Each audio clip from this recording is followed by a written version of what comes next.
Today we're looking at BUR4 acrylic-based curb flashing repair. Before we get started, let's always follow OSHA and local safety requirements when working on roofs.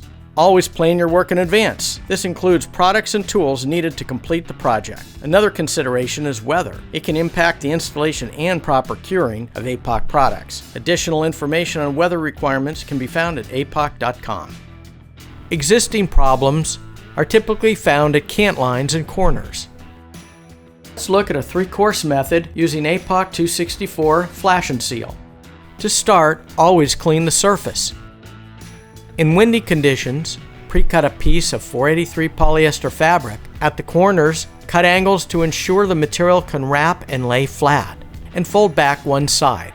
Apply APOC 264 Flash and Seal elastomeric sealant.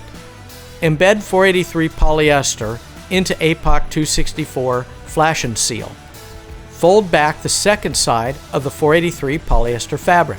Apply APOC 264 Flash and Seal elastomeric sealant to the other half of your repair area.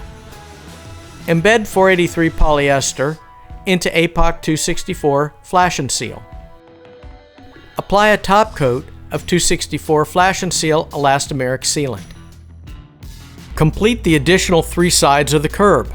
Now your APOC BUR4 acrylic-based curb flashing repair is complete. For additional information on energy efficiency, maintenance coatings, liquid applied roofing, visit us at APOC.com.